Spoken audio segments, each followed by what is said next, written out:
في الدين الله gwayagaliza karungi konna Allah gwayagaliza karungi konna Allah mukenkula mu ddiini Allah mumanyisa eddiini bannange omuntu amanyi teyenkana n'atamanyi Allah atugamba mu Qur'ani y'ekitiibwa hal yastawi alladhina ya'lamuna walladhina la ya'lamun abange benkanankana abo abamanyi n'abatamanyi kalla bannange tebasobola kwenkana okumanya nga ilmu yagenda wala okumanya kwagenda wala hatta fil hayawanat nembisolo embwa bwebanga yatendekebwa okuyigga embwa bwebanga yatendekebwa okukola ki okuyigga bwekwala ekyo tukola ki tukirya ate etatendekebwa kuyigga etalina irimu kye tetukirya anti eni yatendekebwa okuyigga ekimanyi bwekwata ekisolo ekwatira mukama waayo era bwekwata ekiteekaawo nekulinda gwokola otya ojja okinone tuli ffenna naye yatendekebwa kuyigga yo wekwata ekisolo yagala kulya buki buli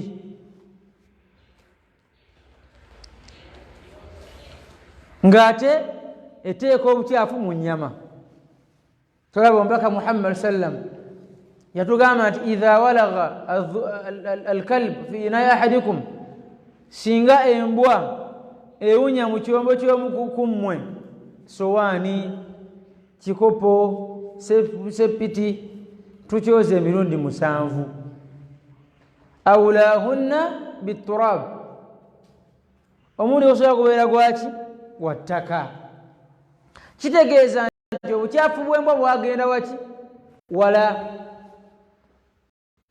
bunene najasatu kabira kubanga ogamba nti tujoze emirundi 7 ng'ogusooka gwa ttaka kati kyovulaba embwa entendeke yo bwekwata kulya nedda ekwatira mukama waayo kale nabwe kityo allahu subhanahu wa ta'ala nabbi atugambye ti man yuridi llahu bihi khairan Allah gwayagaliza kalungi yufaqihuhu fi ddin Allah mukenkula muki mu ddin Allah muyigiriza ki eddin hadith ya Abi Hurayra radiyallahu ta'ala anhu eri Muslim yagamba nabbi waffe Muhammad sallallahu alayhi wa sallama man salaka tariqan يلتمس فيه علما سهل الله له به طريقا إلى الجنة وما اجتمع قوم في بيت من بيوت الله يتلون كتاب الله ويتدارسونه بينهم إلا نزلت عليهم السكينة وغشيتهم الرحمة وحفتهم الملائكة وذكرهم الله في من عنده بكى محمد صلى الله عليه وسلم يتقام من سلك طريقا omuntu yenna bw'akwata ekkubo ng'omuntu oyo anoonyamu mu kkubo eryo kumanya talina kirala kyayagala ayagala kubeera nga ategeera Allah we ayagala kubeera nga ategeera obusiraamu bwe nabbi yagamba sallallahu alayhi wa sallama omuntu oyo Allah subhanahu wa ta'ala naye amwanguyiza ekkubo erimutwala mu jjana nawe Allah akola atya akwanguyiza ekkubo erikutwala muki mu jjana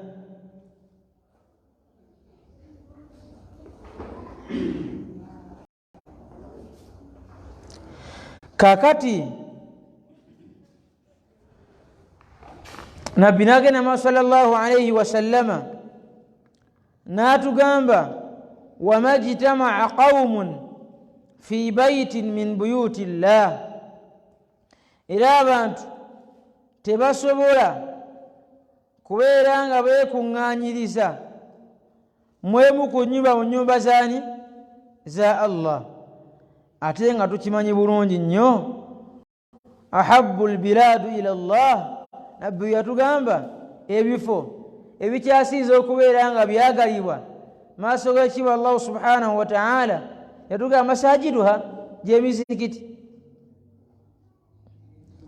Kati singa abantu beekuŋŋaanyiza emu ku nnyumba mu nnyumba za Allah subhanahu wa ta'ala ne beekuŋŋaanyiriza mu mizikiti, naye nga hadafuhum, ensonga ebaleese bazze kubeera nga beeyigiriza ku ddiini.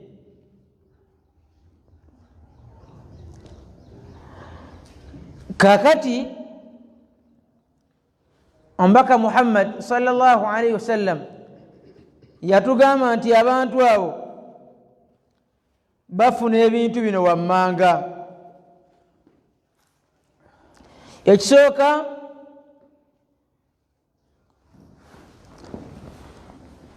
nazalat alayhim sakina, Allah abassaako obuki? Obutebenkevu. Ekyokubiri, wa ghashiyatuhum rahma, ne babuutikirwa okusaasira kwani? Kwa Allah. Bannaye tulwane nnyo, buli kintu kyonna kyewulira nti kirina okusaasira kwani? Kwa Allah, okibeeremu. Ebintu ebirimu okusaasira kwa Allah ebimu ku byo ze ddalasa, gy'emizikiti gino, ze nkuŋŋaana zino ezitujjukiza ku Allah. Ekyokusatu, wa haffathum almalaika, malayika ne ziwambaatira abantu abo. Ekyokuna, wa dhakarahum Allahu fi man indah, Allah n'abeera ng'ayogera ku bantu abo ng'abweya ku malayika ezimuli ku lusegere. Bannange kyabbeeyi Allah okwogerako, kyabbeeyi Allah okola ki? Okwogerako. Gweba owangudde Allah okwogerako ebirungi, oba weesiimye olaba kitonde emitonde ekikwogerako bwogezi, omuntu n'awulira nga afunye amampaati, n'awulira essanyu nga limumugaana, butya Allah subhanahu wa ta'ala okubanga yakwogeddeko. Ebyo byonna byonna ebirungi buli mu kubeera nga omuntu ase n'anoonya ilmu.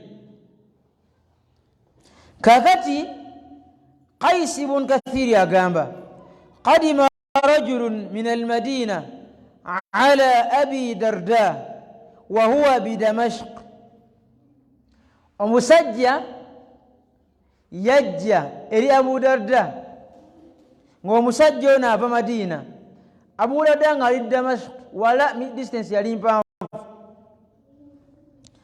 Faqala ma uqaddimuka ya akhi, namugamba muganda wange, ki ekikujje mu nsi endala n'ojja eno? Faqala hadithun, ekinese hadithi eryetya? Eryemu. Hadithi eyo balagani annaka tuhaddithuhu an rasulillah sallallahu alayhi wasallama, ne bagamba nti hadithi eyo gwajogera nti yava ku nabbi waffe Muhammad sallallahu alayhi wasallam, kubanga ono Abu Darda yali sahaba wa nabbi, yalaba kwani? Ku nabbi sallallahu alayhi wasallam. Qala ma ji'tu li haja, qala la, namugamba tolina nsonga yonna ekuleese gyendi? Namugamba nti aa. Namugamba nti ama qaddamta litijara, kyogamba musajja gwe tozze kubeera nga ozze kufuna bya busuubuzi. Bannange, omusajja n'ava e Kenya najja gy'oli n'akugamba nti ensonga entambuza olugendo nonna hadithi, njagala hadithi ya nabbi etya? Emu. Kati Abu Darda yeewuunya n'amugamba nti kyogamba ovudde nabbiika, kyogamba ovudde ovudde nakaseke kyogamba ovudde semuto ovudde sembwa ng'ensonga ekuleese ku muzikiti wano ekirinnya ozze kumanya ddiini yo bannange si kyakusaaga mulanga ekyokusaaga abantu singa bajjuddidde wano eno singa badde bagabirawo bya bugagga abantu tebayirabye na nkuba nti enkuba ejja kunkuba ng'agenda afuna bya bugagga bava kugamba nti tugenda gaba wano embuzi ez'olulyo naye tubeetera ku ssaawa emu abaana bo betujja okuba omuntu ajja nga atobye naye omusajja ono ensonga emujje gy'avudde yonna yonna bamubuuza tozze kusuubula tolina kye weetaaga kyonna qala ma jiitu illa fi talabi hatha alhadith ensonga endeese nzize kunoonya hadithi eyo gye mpulira mugwe wagiwulira okuva ku nabbi waffe Muhammad sallallahu alaihi wasallam qala kyava mugamba musajja gwe fa inni sami'tu rasulallah sallallahu alaihi wasallam yaqul namugamba nze kennyini nawulira omubaka Muhammad sallallahu alaihi wasallam ng'akola ki ng'agamba atya man salaka tariqan yabtaghi fihi ilman omuntu yenna bw'akwata ekkubo nga bw'olikutte ng'ekikuleesi tolina kirala bannange tulongoose enniya zaffe bannange tulongoose enniya zaffe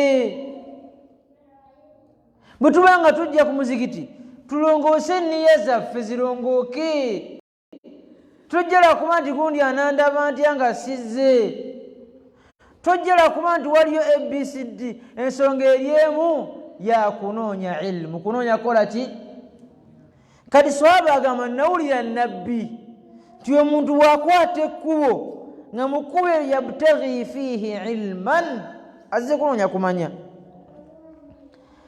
yagamba salaka allahu bihi tariqan ila aljanna allah naye amuwa ekkubo erimutwala muki mu jjana wa inna almalaika natugamba ne malaika za allah subhanahu wa taala latadau ajnahatiha ridwaan litalibi lilm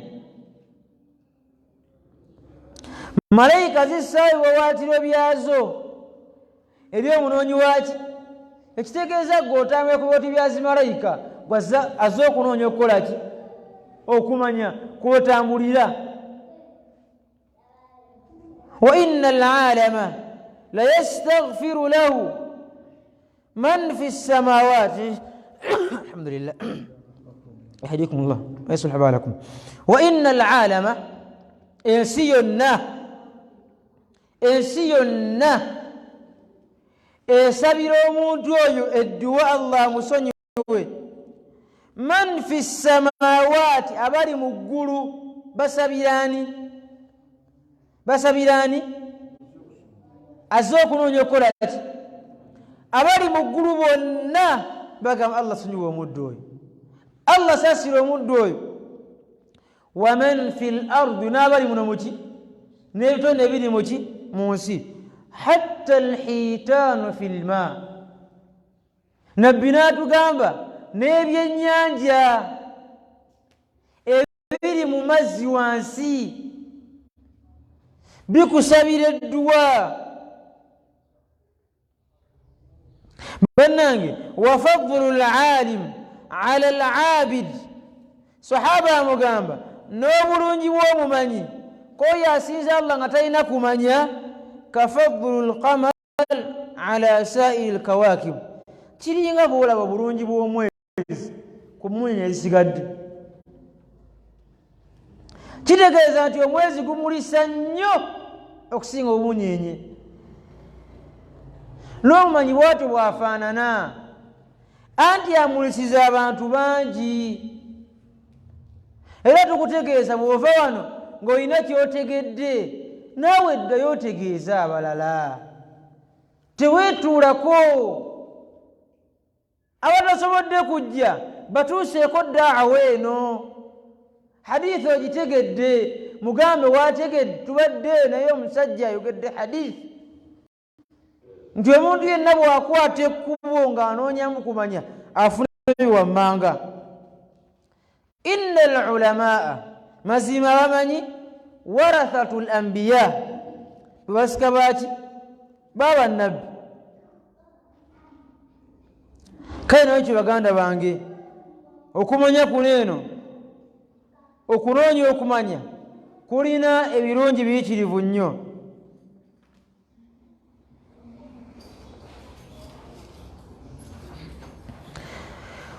kakati okumanya ebirungi byekulina bino wammanga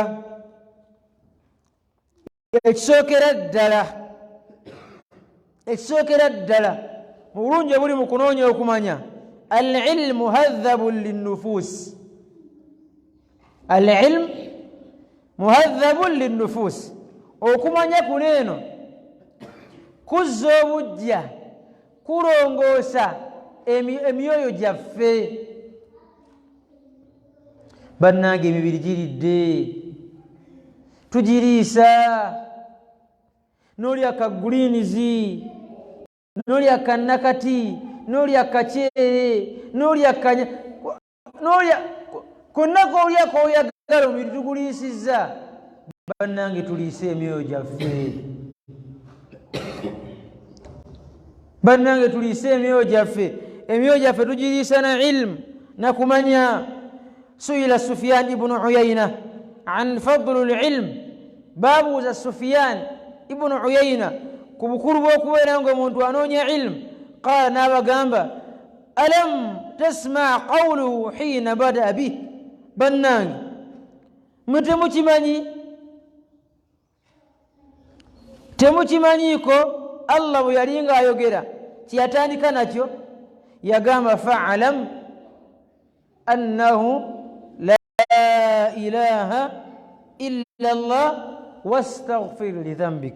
surati Muhammad aya 19.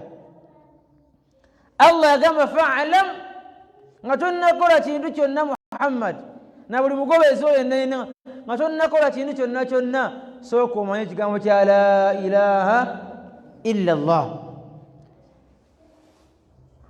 فأمر بالعمل بعد العلم. الله يتلقي كويلا غتسوا كمانيا سوكو ماني واستغفر لذنبك.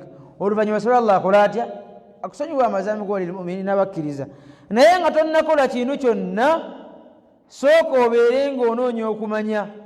nga kyova olaba imaamu al-Bukhariyu rahimahullah mu kitabo kye Sahih Bukhari ayina omulyango yaleeta yagamba baabu al-ilm qabla al-qawl wal-amal.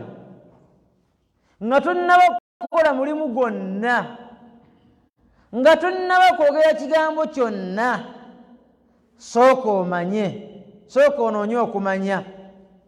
nga tonnagenda mu lumbe. Assalamu alaikum. nga tonnagenda muki mu lumbe, sooka omanye luvaawa. abanga luli mbusiraamu olumu olwo eddiini yange eŋŋamba etya nga sinnalugendamu.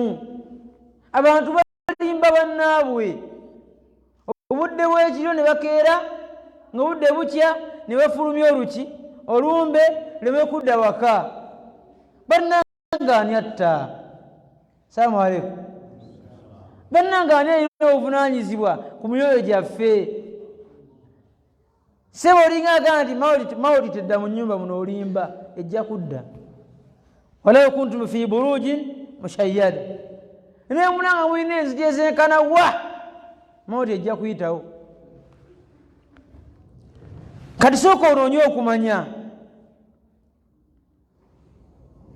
fala amal duna ilm, tokola mulimu gwonna nga togulina okukola ki. kyova olaba omubaka Muhammad sallallahu alaihi wasallam yatugamba nti man amila amalan, omuntu yenna bw'akola omulimu laisa alaihi amruna, nga teguliiko kiragiro kyaffe, fahuwa raddun, gwakumuddizibwa. kitegeeza amalun batil mardud, mulimufu, teguliko nsomesa ya mukama waffe sallallahu alayhi wasallama.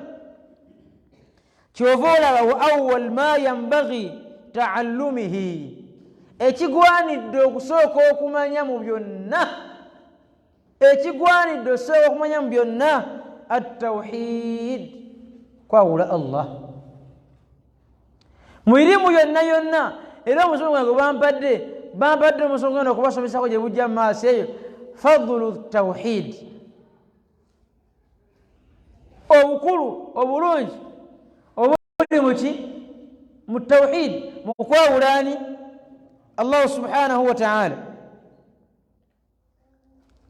bwe tumaliriza omulimu ogwo wa ilmu tarbiya, wa ilmu at-tarbiya, ilmu eddako ilmu y'okubeera nga tugunjula abaana, okulera abaana baffe. bannange tino mutawana munene, abaana baffe banene, mulengera banene bebagenda otuddira mu bigere, ogenda oyagala toyagala. Era ne sayini zizze, sayini zikoze zitya, zizze. banne temuziraba, temulaba obubonero. Talina kiremu kyajja dda, tekikomye kujja. Mulimu ne busabbuuni otandise okulabika, bukulaga nti okola otya. Eyali adduka emisinde tokyagikola ki, tokyagisobola. Eyali alimu olunaku lulamba tokyakola ki, tokyasobola. Yali yeetikka ekidomola bino bitambuza, tokyakola ki. Oyagala toyagala okola ki, ogenda. Naye abange baganda bange bampuliza ebitiibwa, mu kugendako oyakasa nti abanakuddira mu bigere obateeseteese, oyakasa nti obateeseteese mu nteekateeka entuufu.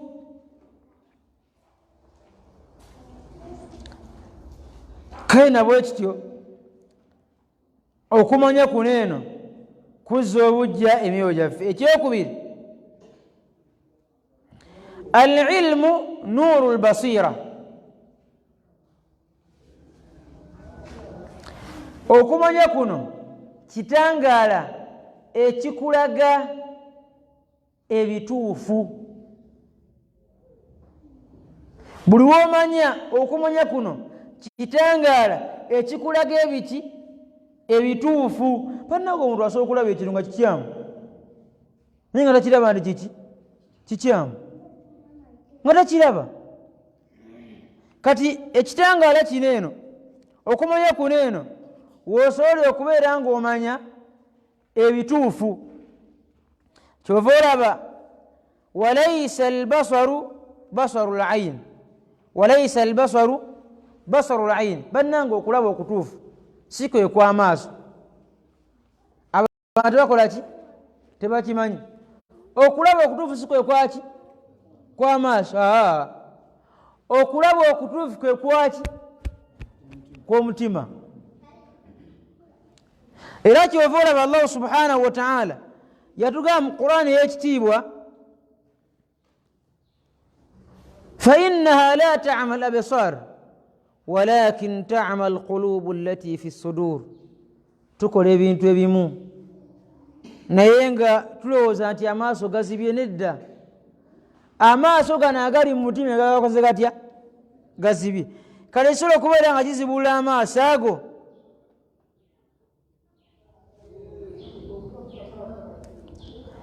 Ekisobola okubeera nga kizibula amaaso ago. Kiri kimu al-ilmu, kunoonya kola ki? Kumanya. Ekyokusatu, al-ilmu yuwarrithu al-khashya min Allah ta'ala.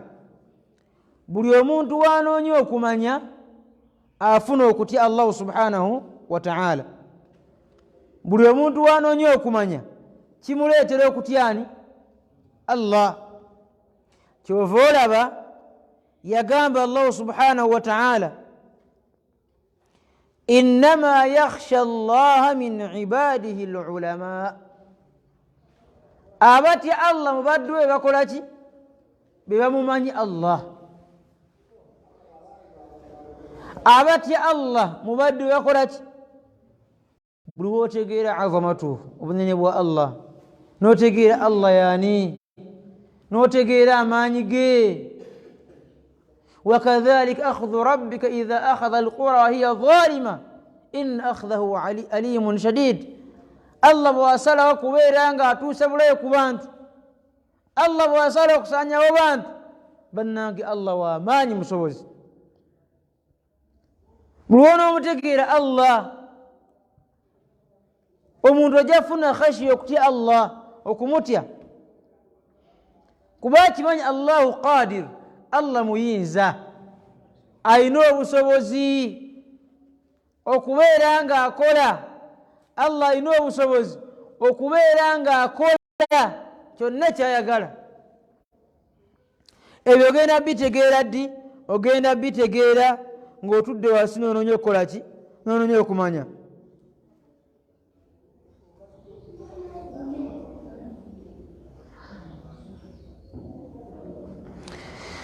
kati nabwe kityo kyova olaba tubagambye nti omubaka Muhammad sallallahu alayhi wasallama Allah kyeyamugamba okubeera nga asaba Allah omwongeza ye ilmu kukunoonya kukola ki kwe kumanya yamugamba nti waqul rabbi zidni ilma buli kaseera saba Allah kwongera okukola ki okumanya era kyova Imam Qurtubi yagamba فلو كان شيء أشرف من العلم سينغا واليتي انتو اتيتي ويتبه سينغا علم الله سبحانه وتعالى سيجد النبي محمد صلى الله عليه وسلم كبير عنها سبب الله كمونغيرا ني الله تي يمغامبا كسر كبير عنها مونغيرا علم كولاتي كمانيا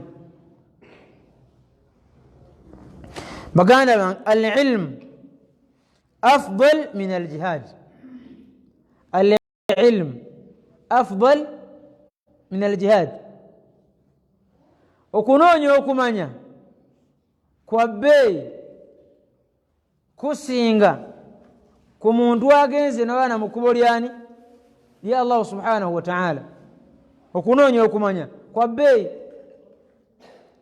okusinga omuntu agenze nakwata ekitala nawana mukubolyani idh min al-jihad bil-hujja wal-bayan وهذا جهاد الأئمة من ورثة الأنبياء وهو أعظم منفعة من الجهاد باليد واللسان كاكتي okunoonya okumanya kuno kulwaki kusinga okulwana mu kkubo lya Allah kubanga tosobola kulwana nga tokola ki nga tomanyi tosobola kukola ki kulwana nga tokola ki nofuna empeera nga tomanyi kubanga mu kulwana mu jihad tulina bye batusomesa tojja kuva eno osanye emmere y'abantu olaba abantu lwali basuula bomu ku bantu ne batwaya bunamanya ne saalumanya ne batta abaana abato ne batta abakadde ne batta abakyala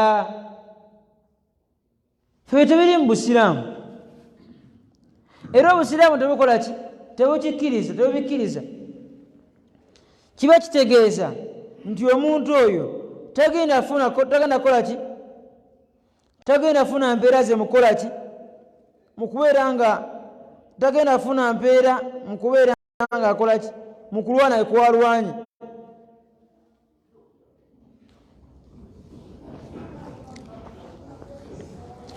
kyova olaba lumu omuvubuka yajeyo omubaka Muhammad sallallahu alayhi wasallama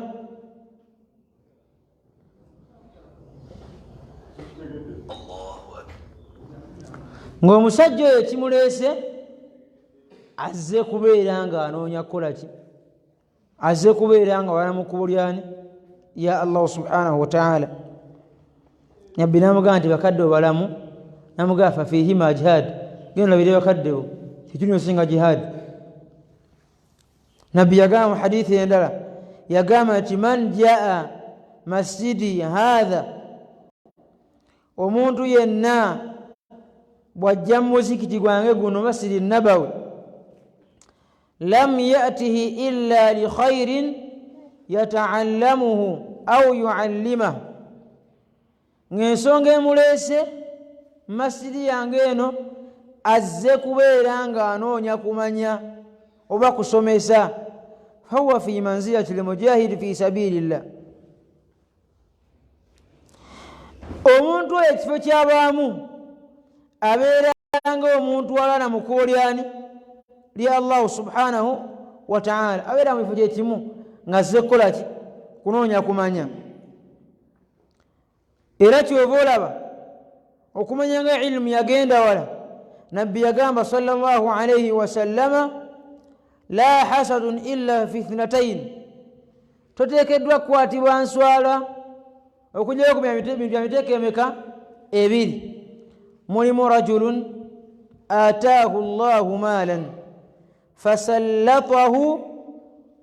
fasallata ala halakatihi fi lhaq ورجل آتاه الله الحكمة فهو يقضي بها ويعلمها مبandwa babiri abo yagamba asooka gwolina okukwatibwako ensaalwa gwolina okubeera nga weegomba nawe omufaanane musajja allah amuwadde sente allah amuwadde ki sente ze ne zibeera nga ziggwawo naye nga ziggwerawo mu kusaddaka mu kkubo lyani ya allah ye omusajja allah amuwadde sente naye bwe kiba tugamba kyonna kyonna bannaye twetaagayo emikeka gy'omuzikiti n'agireeta ekino kiba kitekirina muzikiti n'aguzimba waliwo omwana mulekwa yeetaaga school fees n'akola atya olengera omusajja afaanana bw'ati nga sente teeka mu kkubo lya allah oyo gwolina okwegomba bufaanane nga ye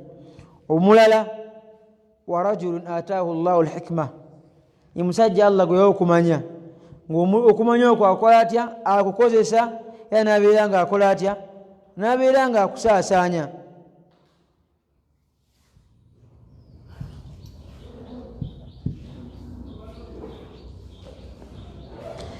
nekye tugenda okubeera nga tusembyayo olw'okuba nti akadde katukutte al-ilm muqaddamun ala al-ibada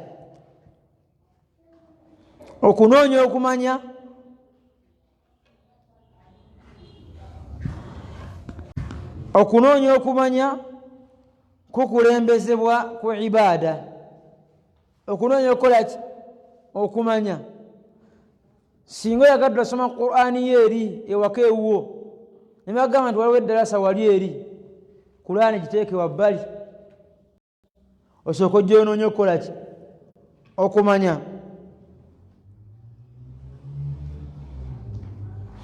kubanga obulungi obuli mu kunoonya okumanya bwe bungi okusinga ibada gy'ogenda okukola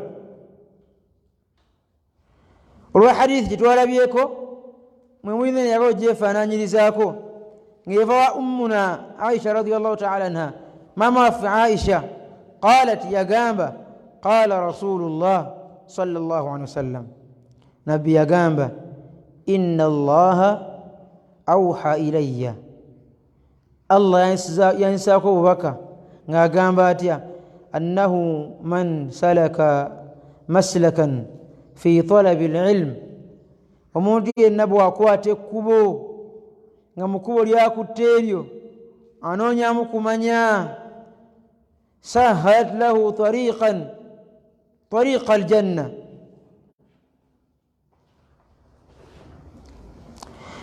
omuntu yenna oyo allah naye amwanguza okuba emutwala mu kimu jjana wa fadlu ilm khairu min fadl fi ibada naatulaga mubaka musalla natugamba nti obulungi obuli mu kunoonya okumanya natugamba nti obulungi obwo bwe businga okukola ibada obulungi obuli mu kunoonya okumanya bwe bungi okusinga obulungi obuli mu kukola ki obuli mu ibada kyova atwalayo hadithi yakulembedde obulungi bw'omumanyi ku muntu asinza allah abid nga bwenkanankana nga bw'olaba omwezi n'emmunyenye nti omwezi gumulisa waneeno singa okusinga emmunyenye. Kale nabwe ekyo baganda bange abampuliriza mu kunoonya okumanya mulimu ebirungi bikirivu nnyo bye tusaanidde ffenna okubeera nga twettanira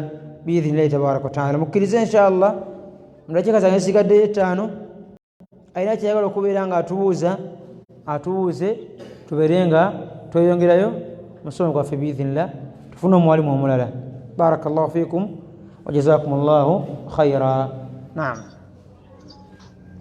oba tewali mukkirize tukomaawo olwakadde tujjako baseeka abaana abo bajje batusomese naye tubakubiriza biidhinillah asobola okuwandiika wandiika alina ekibuuzo kye kiwandiike tujja kuddamu akawungeezi biidhinillahi tabaraka wataala. Bannange twazze kusoma ensonga yakoze etya yatuleese twazze kukola ki twazze kusoma tossaako puroguramu ndala yonna tuula ntende weerekereze ennaku zino zetulimu biidhinillahi tabaraka wataala obeere nga onoonya okumanya. Tumusaba Allah tugase n'ebigambo ebyo. ربنا آتنا في الدنيا حسنة وفي الآخرة حسنة وقنا عذاب النار. اللهم اغفر للمسلمين والمسلمات والمؤمنين والمؤمنات الأحياء منهم والأموات برحمتك يا أرحم الراحمين. ربنا آتنا في الدنيا حسنة وفي الآخرة حسنة وقنا عذاب النار. وصلى اللهم على سيدنا محمد وعلى آله وصحبه وسلم. سبحانك اللهم وبحمدك أشهد أن لا إله إلا أنت أستغفرك وأتوب إليك. السلام عليكم ورحمة الله وبركاته.